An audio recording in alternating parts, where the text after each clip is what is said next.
नमस्कार आप सभी को। आज मैंने पढ़ा श्रीमद् भागवत गीता चौथे अध्याय का 32वां श्लोक, जहाँ पर भगवान कहते हैं कि इस प्रकार बहुत तरह के यज्ञ, जैसा कि हमने देखा इससे पहले श्लोक में यानी 30वें श्लोक तक भगवान ने लगभग 12 प्रकार के यज्ञों का वर्णन किया था। यज्ञ क्या है? जो भी हमें कर्तव्य कर्म मिला है उसको दूसरों के हित में करना ही यज्ञ है। तो इसी तरीके से भगवान ने 12 तरह के यज्ञों का वर्णन किया। तो अब इस श्लोक में भगवान कहते हैं कि इसी तरह वेदों में भी कई प्रकार के यज्ञों का वर्णन किया गया है। अब वेदों में जो यज्ञों का वर्णन किया गया है, अनुष्ठानों का वर्णन किया गया है, वो इस प्रकार हैं। कुछ अनुष्ठान जो होते हैं वेदों में वो नाशवान फल की प्राप्ति के लिए हैं, यानी यज्ञ या अनुष्ठान करना कि ताकि मुझे धन की प्राप्ति हो जाए, मुझे पुत्र की प्राप्ति हो जाए।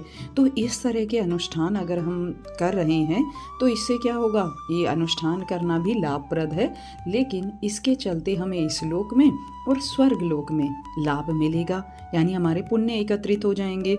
लेकिन साथ ही साथ वेदों में दूसरे यज्ञों का भी वर्णन है। कौन से यज्ञ?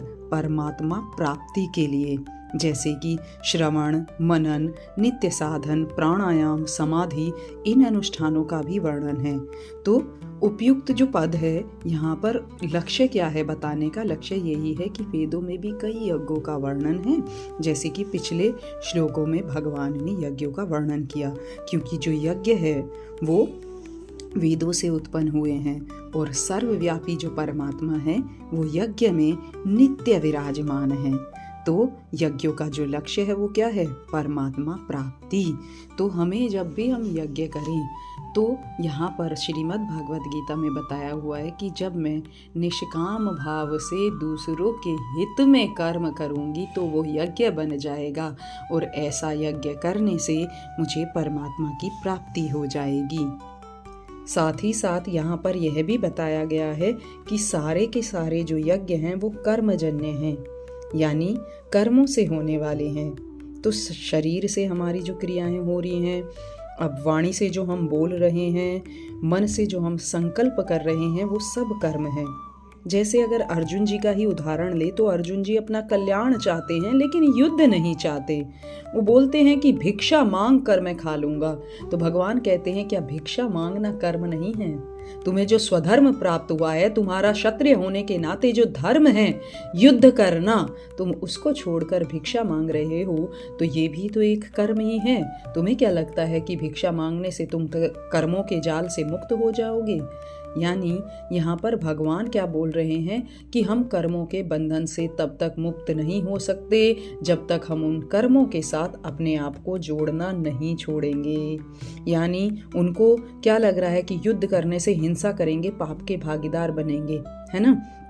लेकिन भगवान यहाँ पर कहते हैं ये तुम्हारा धर्म है, ये तुम्हें सहज ही कर्तव्य प्राप्त हुआ है, सहज कर्म मिला है तुम्हें, तो इनसे अपने आप को अटैच करके मत देखो।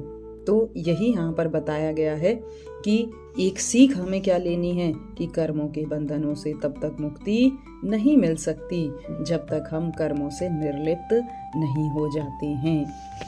निर्लिप्त होने का एक ही तरीका है कि अपने जो भी कर्म हैं वो दूसरों के हित में अगर हम समर्पित कर पाएं तो धीरे धीरे उनसे बंधन छूट जाएगा, है ना?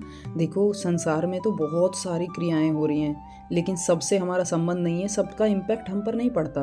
लेकिन जिस जिस क्रिया से हम अपना संबंध मान लेते हैं, जिससे हम अपना संबंध जोड़ लेते हैं, तो उसी में हम बंध जाते हैं, उसी का इम्पैक्ट हम पर पड़ता है।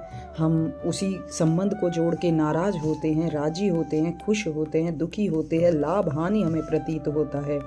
इसीलिए हमें फोकस क्या करना है कि ये शरीर जो है ये संसार से मिला है और इस शरीर का मैं इस संसार के लिए ही, संसार के हित में ही इस्तेमाल करूं।